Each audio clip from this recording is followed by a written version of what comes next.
Hi, and welcome back to Reflect Forward. I'm your host, Carrie Siggins, and I'm so glad you are here today. Today, my guest is a good friend, Melissa Glick. She lives here in Durango, Colorado, where I live.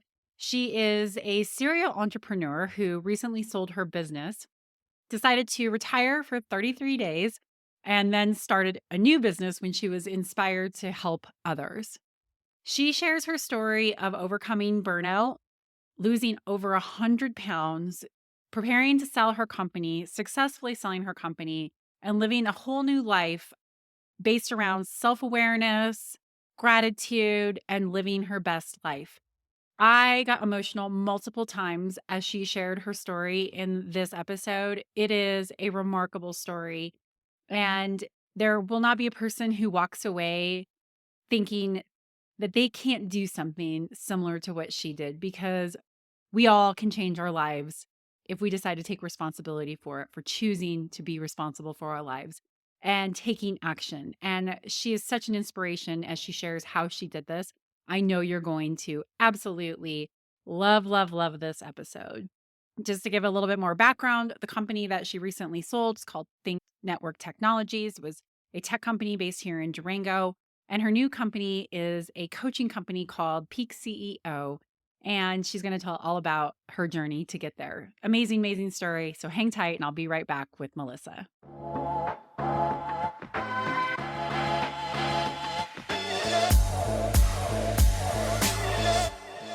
All right, everyone, I am back with Melissa Glick. Melissa, I am so, so glad you are here. As I talked about in the pre-show, Melissa is the founder of Peak CEO and other companies as well. And we're going to talk all about that today. Thank you so much for joining me on the show today.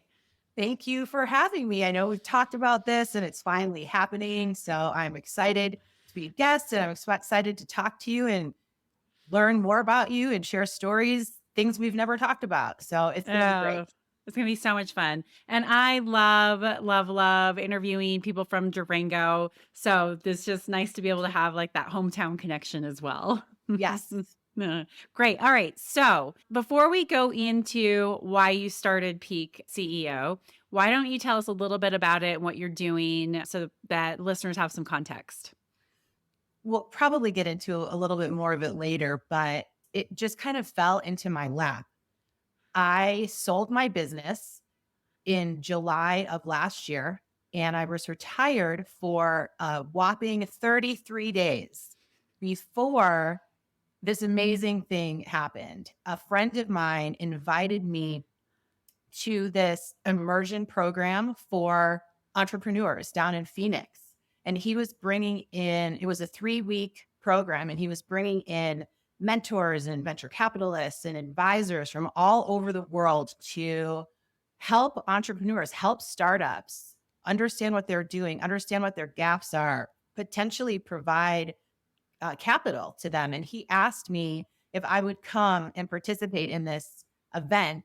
And of course, I had immediate imposter syndrome when I saw the lineup of who was going to be attended. But I said, you know what?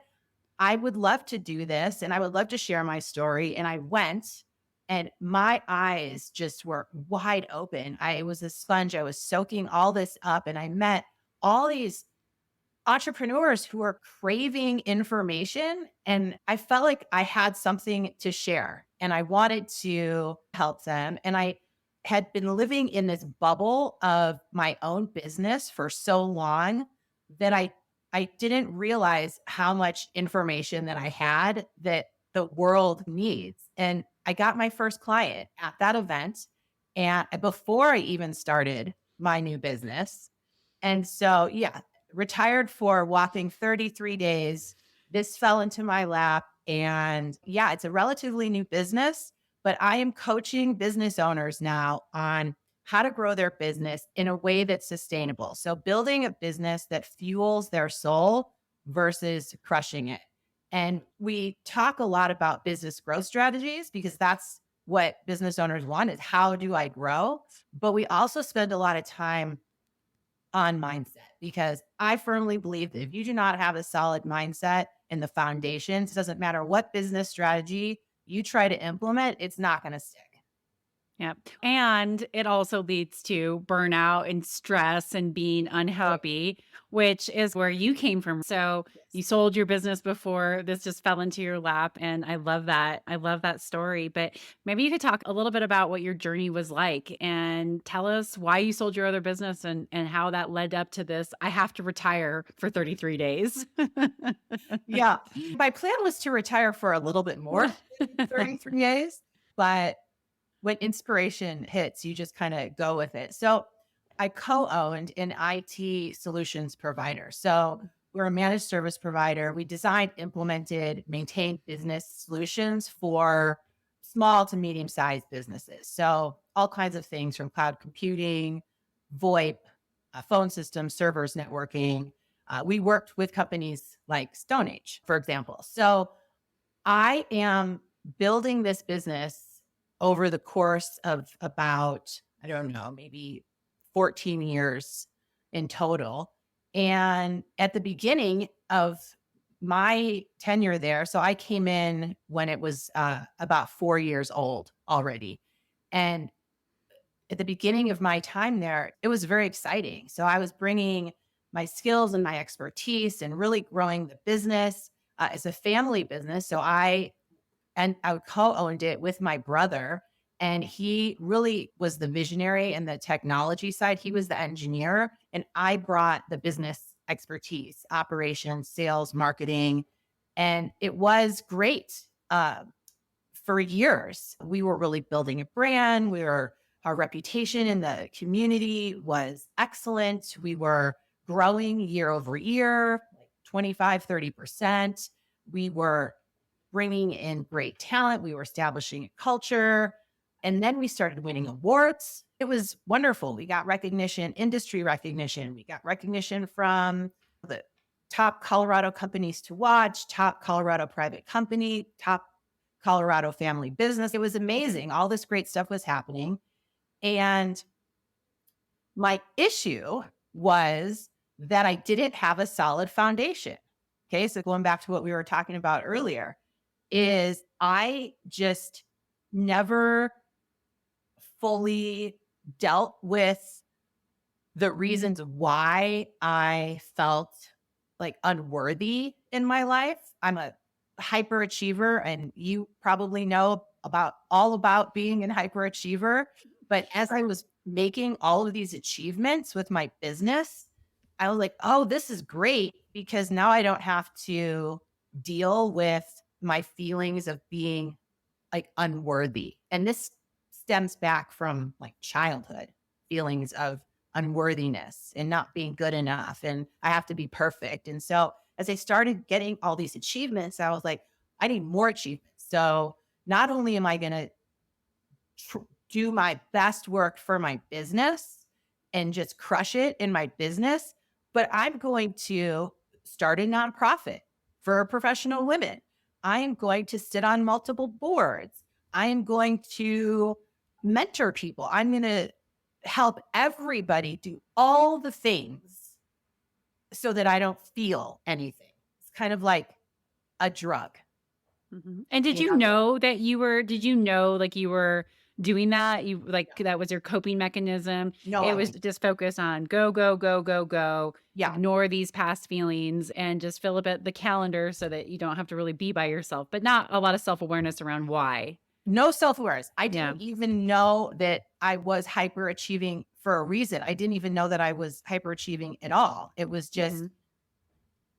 something I didn't feel good enough. Owning a small business is really hard. There's a lot of weight on a person. So I've got a lot of responsibilities. I have the responsibility of the employees, the livelihood of the employees. I've got my clients, all of the responsibility of their businesses. I have my family that I want to measure up to. I have my community that I want to measure up to. And all of this starts weighing really heavily on me, and I want to perform. And so I'm just working around the clock to make that happen.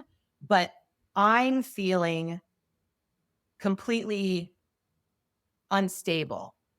And while I'm like fueling everything with more, more, more, I also start coping by eating food. And Mhm. I ended up gaining a lot of weight over the course of about a 5-year period because this is another one of my coping mechanisms. And it's the weight of the business, the weight on my body. I'm just losing my ability to not only be a leader, but really make sound decisions. And I'm starting to crack. Mhm. And how did you know that you were starting to crack? I mean, did it show up? Did you have someone talk to you about it, or was it just you felt your mental health was disintegrating? What was the spark that said this something is really wrong here? Besides getting on the scale and seeing that you've gained a lot of weight, which is obviously a very telltale sign, but when did you know? How did you know? So it was actually during COVID. We were one of the first businesses at the time to shut down and go all remote because we're a technology company. We could do that. We already had the infrastructure in place to do it. And so early on, we're shutting down the office, we're working remote, and I'm starting to feel more and more isolated because I'm not leaving my home. We all were stuck in our homes at that point. And all I did was work and then watch TV because at that point, I'm really uncomfortable in my body. I really can't even exercise. I'm not seeing people. So I'm kind of like a recluse, like in Mhm. my home. And I'm watching the horror of COVID unfold over the news. So it's sweeping across the world, killing all of these people. And I remember the moment I'm just sitting on my chair watching the news and I'm terrified because I have all of the comorbidities that are associated with COVID Mhm. deaths. I'm on 8 medications for obesity at that point. I've got pre-diabetes, I've got high blood pressure, I've got asthma, all of these comorbidities I'm medicated for. And these are the reasons that people are dying. And I'm not ready to die. And I'm so alone because I don't have a friend pod. Mhm. I don't trust people. I'm going to be the person that gets COVID and dies. And I'm not ready for that. I have so much more that I want to do. It just kind of hit me. So the breakthrough is when you have an aha moment and then you take action. And I was like, I'm not doing this anymore. I'm making a big change in my life. And so that was the exact moment that it happened. Thank you for sharing that. It just made me emotional. That is so incredibly powerful. Like I can just feel I'm so empathetic to that feeling of being alone and being so scared. But what an amazing thing for you to say, I can make a different choice. I can make it, even Yeah. though I'm overweight and I'm feeling the pressure of this business, like I can still make a choice. And so the premise of my book, The Ownership Mindset, is this whole idea of that you're responsible for everything that happens in your life. And when you step into that responsibility, you empower yourself to change your life. And you were such a perfect example of that. Yeah. So, what was your first step? We said, okay, I'm not living like this anymore. What did you do Yeah. next? Yeah. So when you take ownership of something like that, you realize that you can't do it on your own. I thankfully had the resources to be able to go and get help. However, I had the resources prior to that day that I had my aha moment, but I didn't have that burning desire, that moment when you're like, I want this more than anything else in the world. I cannot breathe one more breath living this life. And so I had the resources. I was able to get help. And that's what I did. I had a group of people who were helping me. I saw my doctor. I got a nutritionist. I got a trainer. I was in therapy. I had a team of people helping me make a huge transformation because I couldn't do it on my own. Here I was trying to be everything to everybody for so long that I forgot about myself. And I just was like a hawk. I was laser focused on this goal and this goal and this goal. Like there's my prey. I am going to pounce on my prey until I get it. And it wasn't working for me. I was completely disconnected. COVID happens. I detached. I have no community.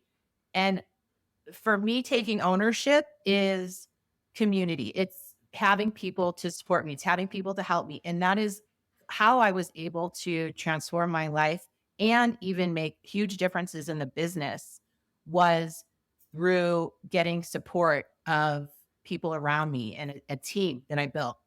Yep. And that's so good because I think so many people in your situation don't feel, especially feeling lonely, and they don't go out there and they don't go and start to build that support system. And to be resilient, to bounce back from anything, you have to have that support system. When I left Austin after my overdose, it was like I needed my mom. And Yeah, if I wouldn't have had that, there's no way I could get out of it. But I think a lot of people are afraid, they're embarrassed, ashamed, all of those things to start all of to those reach things. out and ask for help. And so it's really powerful that you just said, that's it. This is what I need. And I'm going to go do it. I'm going to go build this team. Yeah. Yeah. And the first thing that I did, which was build the team, but I had a huge thing to tackle. And it was, I couldn't think of, I have to lose 100 pounds. Hmm. That was way too big. Yeah. It was like, I need to lose 1 pound. Mhm.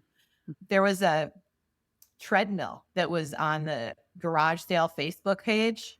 And I was like, I'm going to buy this used treadmill and put it in my garage. And I'm going to start to walk on the treadmill because I didn't even want to walk on the street because I lived in an area where every time I'd walk down the street, I'd see people that I knew.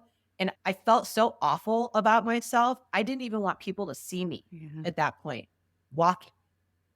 So I just started with something really small because I think when you have a big goal and you're disillusioned by it, if you focus on the goal versus the baby steps, that's when you can fail and then you just give up.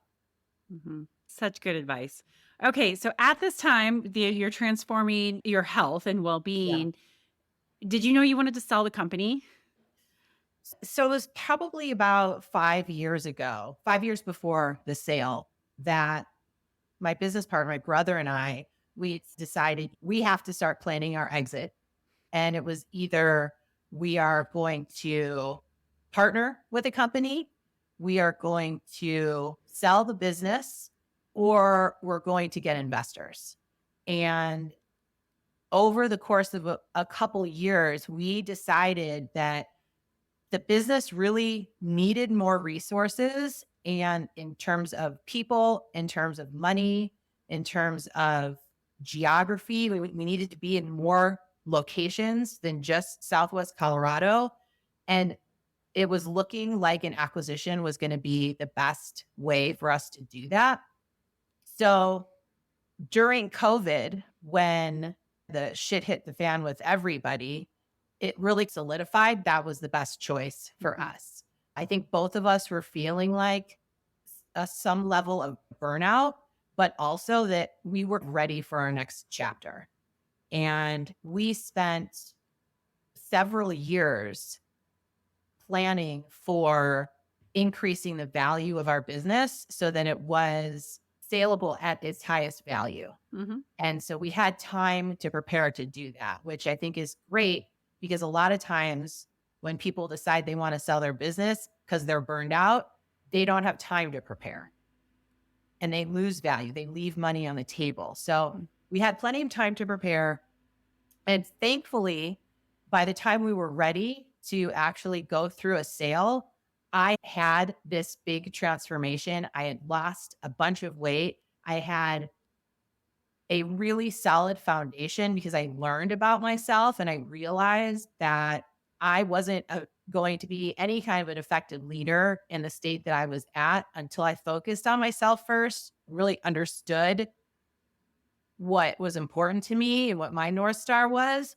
And I was able to do that. And then we were approached by this buyer. And so it all kind of it turned out for the best because I don't know that I could have led this company through that kind of a transition on shaky ground. Yeah. That's amazing.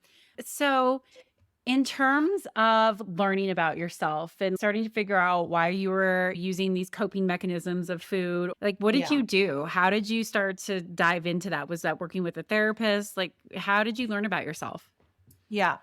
So I did have a therapist for a long time, and I started working on the root causes of why I behaved the way that I did. And I realized that it was because of some childhood trauma of that caused me to feel like I wasn't good enough the way that I was, like I wasn't worthy. And so it didn't matter what people told me or what accomplishments I had, if I didn't feel it in my heart that I was good enough, none of it mattered.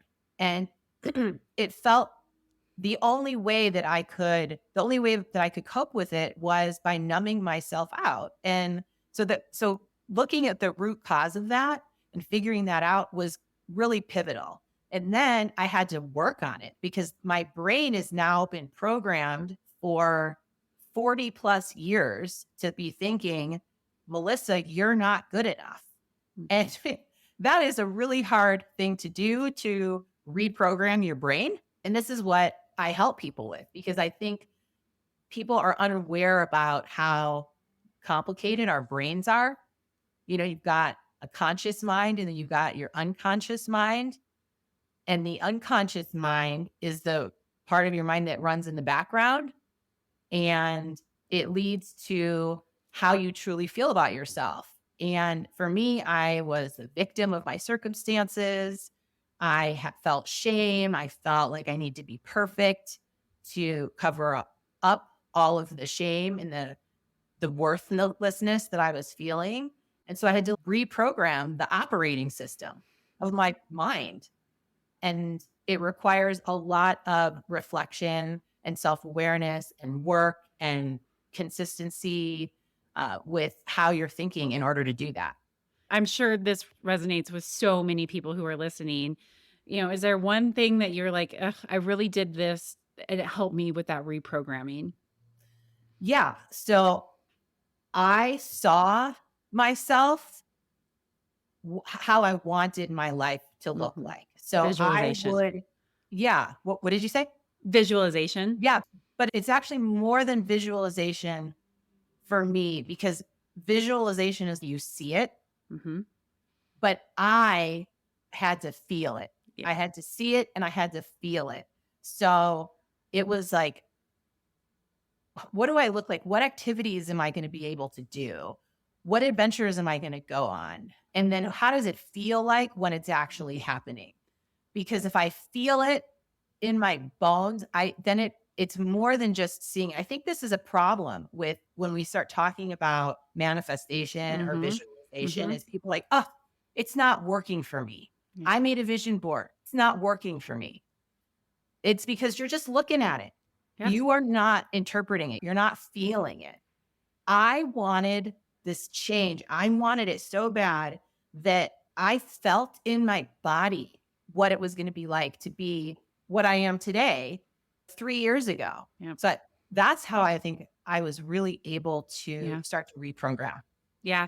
That's so powerful. I'm so glad you said that because you're totally right. Like the way that you change your life isn't by just imagining it, but your body's living in the present. It does not understand past and future. It's just right now. So if you can start to feel what you want to be like right now, your body is like, oh, this is happening. And it's such a powerful way to manifest. But yeah, Yeah. most people do not understand the importance of that whole present moment. And you can live your future in the present moment if you feel it so deeply. Yeah. Taking control of your thoughts and your decisions and your actions Mhm. allows you to be making better choices Yep. and having more control over what happens in your life. And the thing about successful people is whether they know it or not, that they've figured out how to influence their subconscious mind. Yep. Nope. I completely agree with you. So now let's talk a little bit about how this is translating into your leadership at Think and getting ready for this transition to sell the company. Yeah.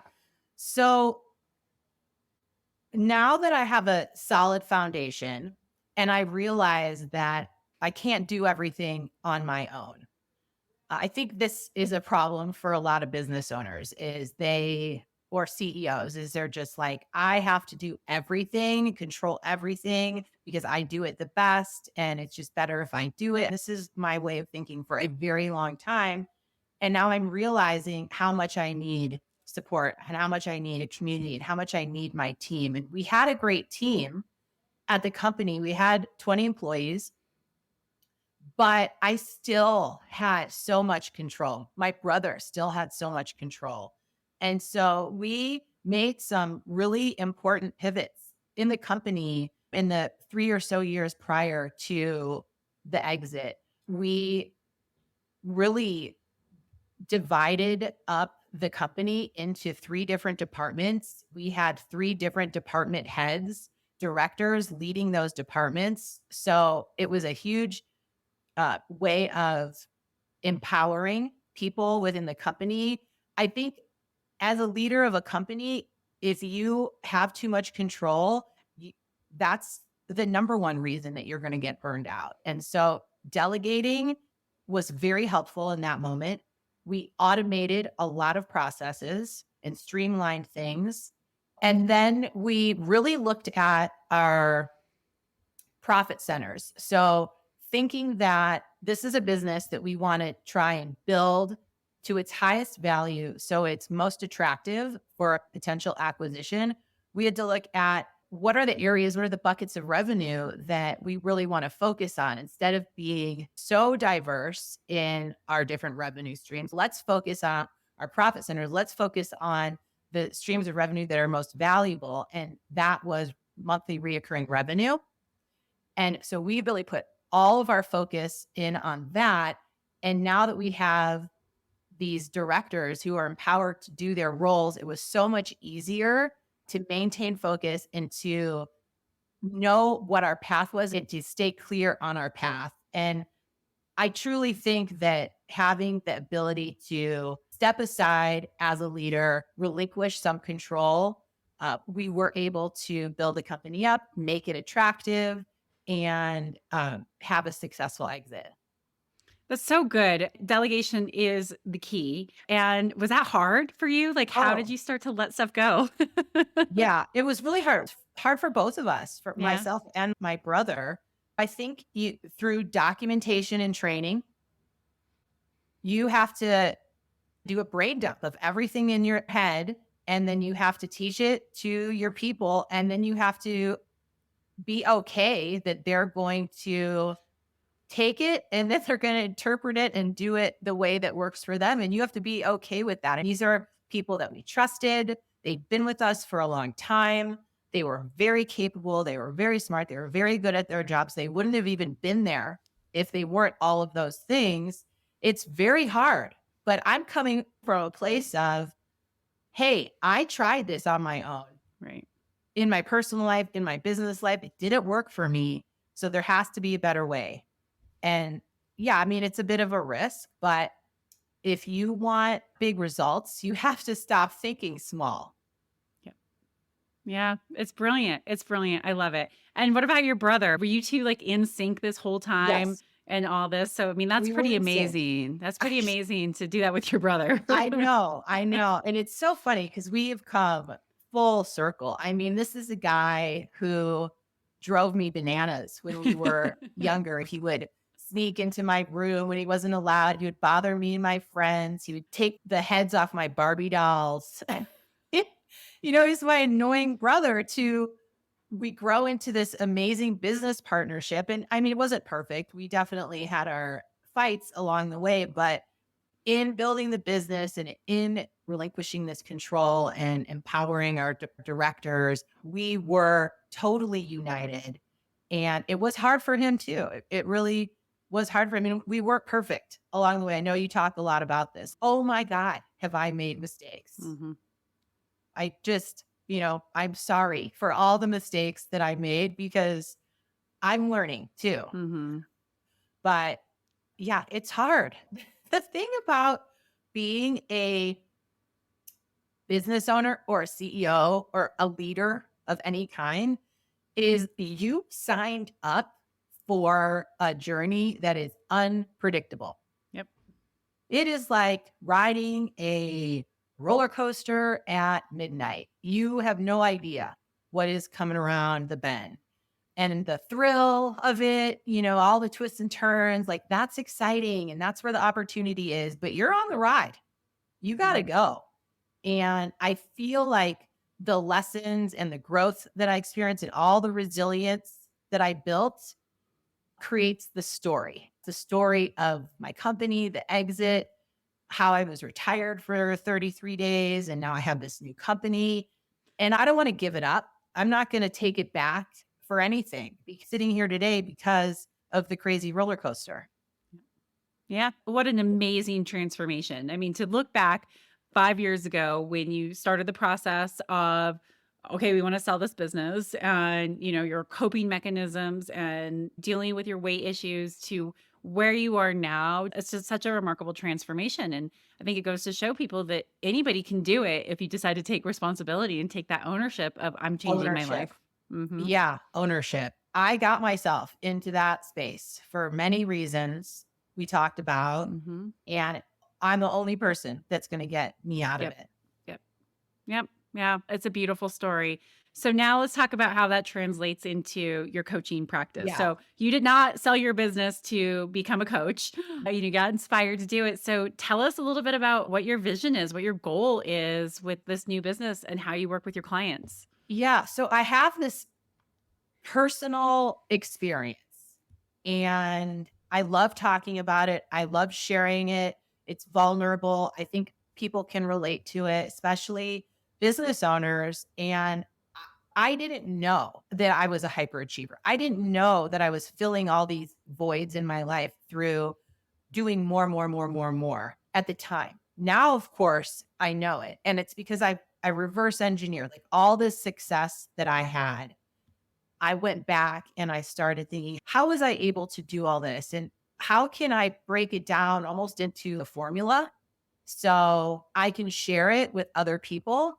And that's what my coaching practice is starting with mindset and then moving into business strategies, but really boiling it down into developing a solid foundation. And these are things that worked for me based on my experience in success, losing the weight, learning about myself, overcoming these limiting beliefs that I had that just held me back for so long. It is crazy that I have accomplished all this stuff. I built a business, I sold a business, I've done all this stuff. I have a great resume. And here I am, I'm turning 50 in March. And I have never felt better physically. I have never felt better mentally. And I'm just freaking getting started. Yeah. I might have all this cool stuff that I've done, but I am like a newborn kid. I am just ready to go, like, hello, world. And I have all this energy, and people are like, help me.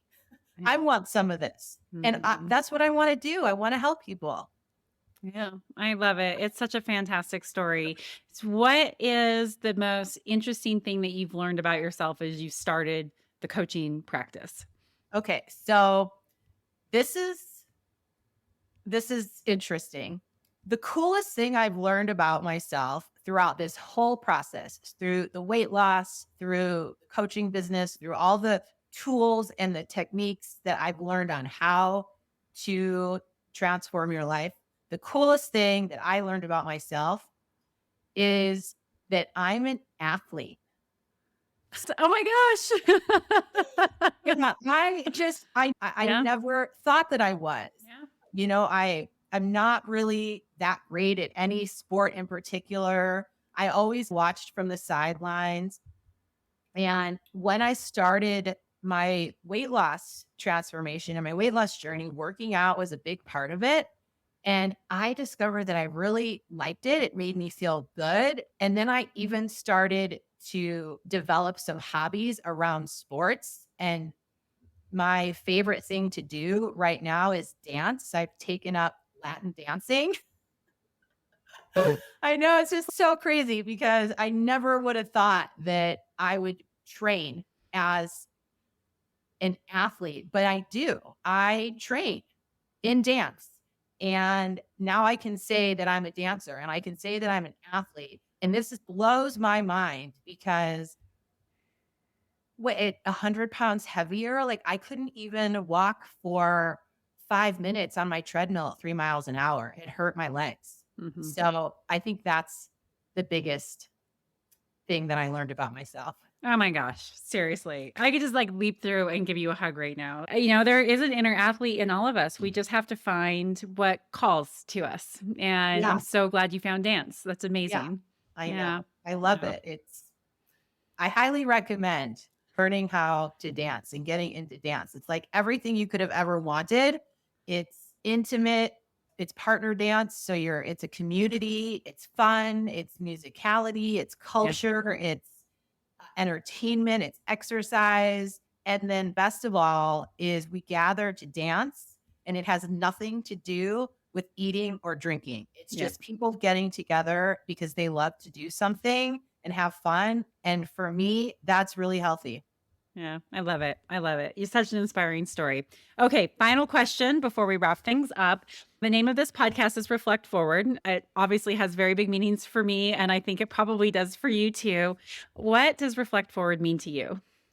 So I think reflect forward is a really good way of defining what your goals are. I think in order to fully set the right goal is you have to know not only where you're going, but you have to know where you are today. And I think that's a problem with a lot of people. They don't fully know where they are today. They don't know what their core values are. They don't know what their vision is for their life. They don't have a true North Star. They don't know their why or their purpose.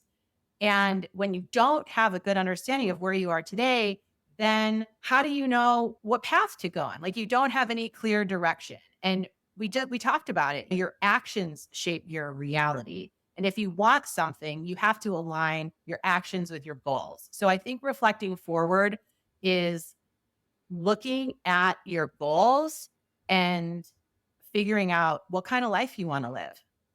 Yep. Yep, you're so right. I love that answer.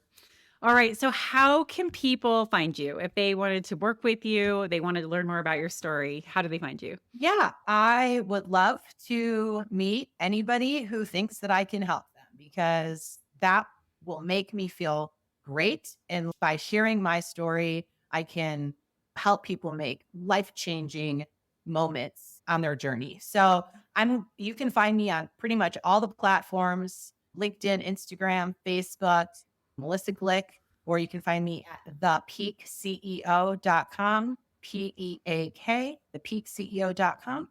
And I'm here based here in Durango. I am also in Phoenix, Arizona. I live dually. So if you're in either location, hit me up. But most of the time I work with people virtually, remotely. So I really can talk to and work with anybody from wherever.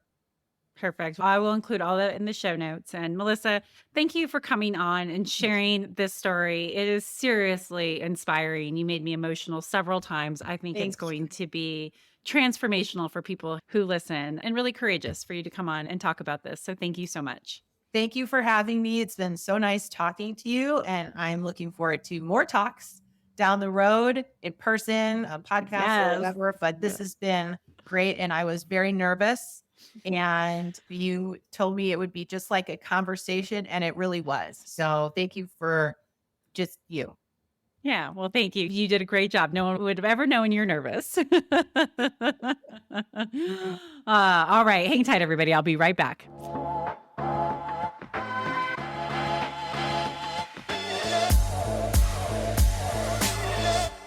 All right, everyone. I hope you enjoyed that episode. I'm sure you had a tear in your eye. I know I had multiple times as she was talking about feeling unworthy and how lonely she was in those days of COVID. It brings back a lot of memories about just how hard that time was. And I think sometimes we underestimate or don't appreciate how difficult it was for certain people. So it's a good reminder to always be compassionate because you never know what other people are going through. Okay, with that, I will leave you for your day. If you like this podcast, please write a review, subscribe to it, share it with a friend. It always helps with the algorithms, and I so appreciate it. And don't forget to go buy my book, The Ownership Mindset. You can find it on Amazon. Just search Carrie Siggins, The Ownership Mindset. I so would appreciate it if you would support the insane amount of work that it took to write and launch a book. I'm so excited to share it with the world, and I cannot wait to hear what you think of it. All right, thanks everyone. See you next week.